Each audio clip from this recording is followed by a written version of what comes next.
So if you ever need any energy clearing spray made with white sage and dragon's blood, then Glastonbury is the place for you because they've got loads of it.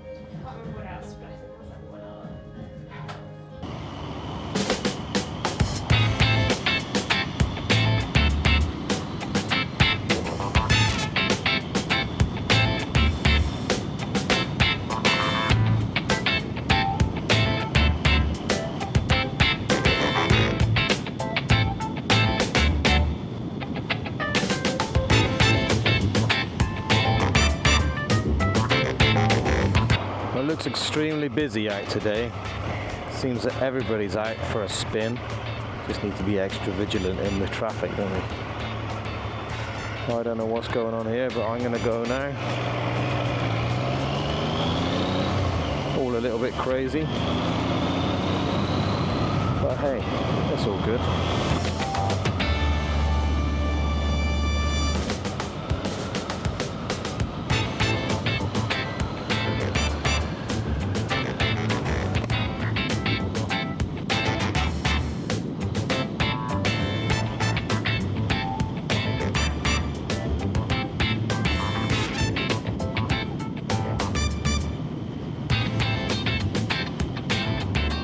There's some pretty nasty little bends on these back roads, and you just need to be careful because it gets suddenly really narrow and you're coming up to a bend and you think you're positioned just right in the road, but then you realize you're not.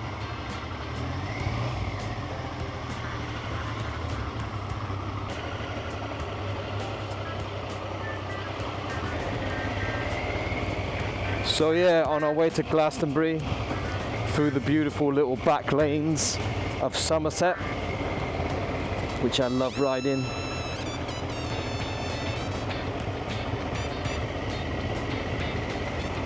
And the sat-nav says I'm 18 minutes away. That's not so bad, is it? We make good time down here. It's really nice because Lillian and Elias are on their way down too, and Charlie, Elias's mate. And we're going to take a walk up Glastonbury Tor. I haven't done that since I was a kid.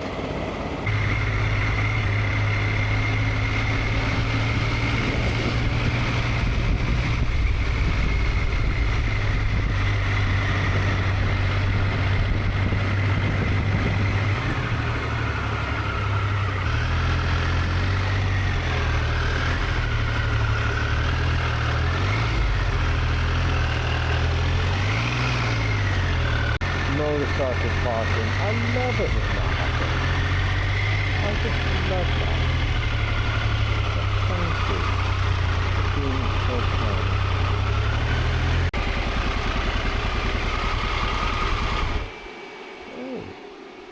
Right, so I've arrived in Glastonbury, and I'm guessing that Lillian and the others are not that far away. But I've parked in the car park, which has got motorcycle parking, and I've parked right next to a Triumph Bonneville. But it needs a clean, this Bonneville. It's not that old. I'm going to show you it in a minute. It's a well-used bike.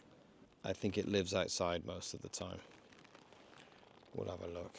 Yeah, I'm going to take you for a little walk around Glastonbury, which is both an amazing and wacky place all at the same time.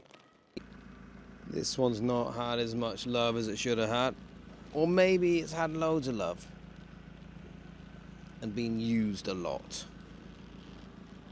Looks like it lives outside though. It's got that kind of I live outside look to it, don't you think? Everything's a bit dirty, everything's a little bit corroded.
This is my first time up the Tor since I was like a kid, probably like 10 years old. This is Lillian's first time up the Tor, isn't it? Yes. Never done before. So, see how the fitness holds out.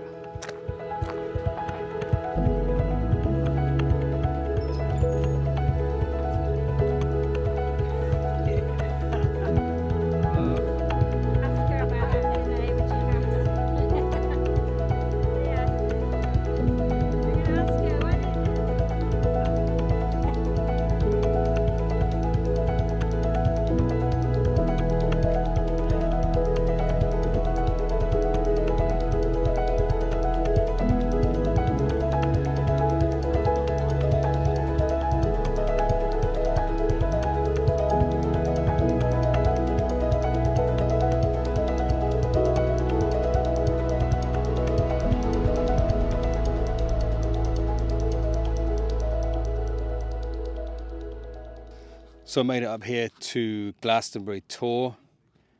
I haven't actually visited Glastonbury Tor since I was a kid, so I was probably like, 10 or something like that. And my parents would kind of drag us up here and we'd be like, oh my gosh, that's so steep. But we'd run up anyway and then run down again. But it's such a significant place in so many ways. Like people take kind of almost like pilgrimages out here to visit the Tor. And there's a story that the Holy Grail is buried underneath the Tor here. Now, interestingly, if you're into kind of that kind of history, then Joseph of Arimathea, who was the uncle of Jesus, was a tin merchant, I think, some kind of metal. I think it was tin merchant, and he visited Glastonbury many years, obviously many years ago, but he visited Glastonbury and to do with the tin trade, because back then, I guess, it being part of the Roman Empire, trade and travel was fairly straightforward, albeit long and laborious, but fairly straightforward nonetheless. And he came to do some trading, some tin trading here. And legend has it that he had a young man with him on these trips, or one of the trips, and people say that that was actually Jesus. So there is a story that says that Jesus was here in Glastonbury.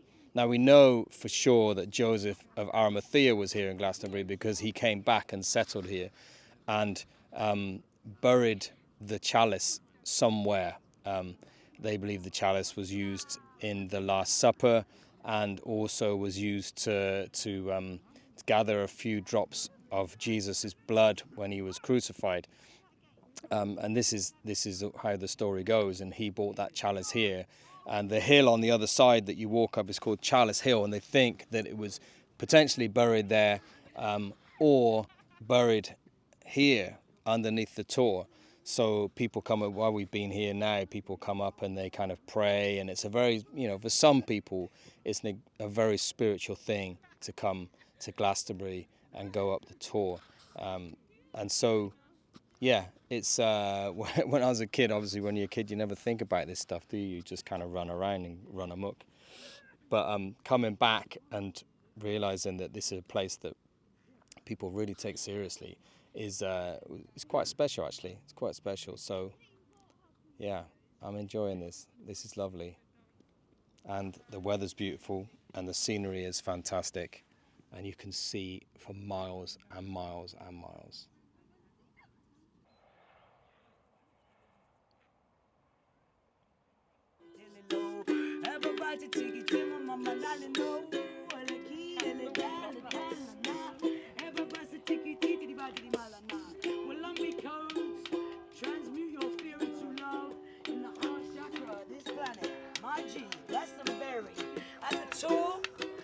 Don't really feel like I can film people doing their kind of spiritual thing here, but there's a lot of people coming up here doing kind of like spiritual rituals and doing things that make them feel kind of close to whatever is behind us all. And I find that quite moving, actually. And the kind of thing that when you're a kid you find quite funny, but as you get older you realize that people really want to connect with their spirituality, and they come to places like this, they're kind of pilgrimages to do just that. So it's special. What do you think, Elias? About what? What do you think of spiritual pilgrimages? Special. I use that word a lot. It's tidy.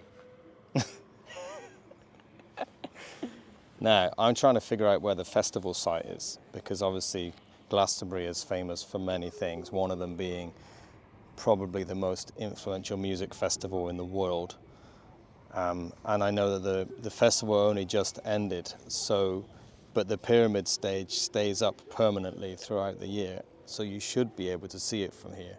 But I can't quite pinpoint where it is, so I think I'm going to ask somebody for some help. Be right back. No. It's over there. It's over there. Just Yeah, okay. You can cross. The main stage is still there. They're going to say they leave that up, don't they? Yeah, just across there. Still tense during the. Yeah. It was interesting though when I first came Yeah. to Glastonbury. I've been here 3 years now. I'm in central London. Walking back down from Glastonbury Tor, which you can see behind me. What an awesome place. Another thing that is super close to home. So if you've ever thought, where should I visit in England? And you think, I'll go to London. That's not the best place to go. You should probably come to the southwest of England. Visit Bristol, visit Bath, visit Glastonbury, Wells, Cheddar, all the beautiful places. You know, our coastline as well, which is amazing. It's got a bit of traditional British kind of coastal towns. There's just so much to see.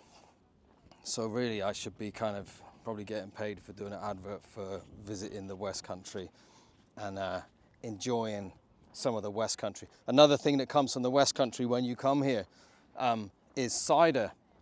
That's a good thing, a very good thing. Big on cider around here, and you get some of the best cider in the world from here. So another good reason. There's lots of good reasons. And it's pretty good for motorcycling as well. And it's close to Wales, so you can pop over into another country and check out some other stuff. So yeah, highly, highly recommended. But right now, I need to get back down to the motorbike. I need to ride home and get ready for a barbecue this evening. Oh yeah, living the life. Unfortunately, we haven't got time to visit this today, so we will be coming back, me and Lillian. This is a special place to come and visit. Lillian's happy. She's got a dose of history. Yes. And looked at beautiful things. And that is, that's kind of what she enjoys more than anything else. So Glastonbury is a place that makes her very happy. But we'll be coming back. There's lots more to see, actually. And the history behind this place is quite something to kind of delve into. And when you start delving into it, you can see why people place such kind of spiritual significance on a place like this. So, yeah, worth exploring a bit, worth it for sure. So, time to fire up the Thunderbird again and go home. Righty ho, so heading out of Glastonbury after an awesome walk up the Tor and a look around, and now getting back to Bristol because we got to get a barbecue going and I'm a little bit late.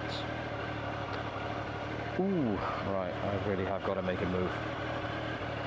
Off we go then.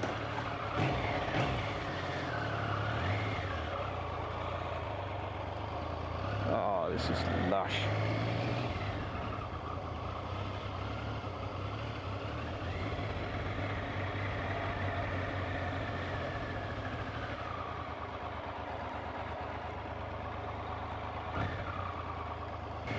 And it kind of looks like it might rain. Who knows? And I don't care. I don't mind. And I love the TR6. That has got to be my favorite Triumph vehicle, apart from obviously the Thunderbird that I'm riding on.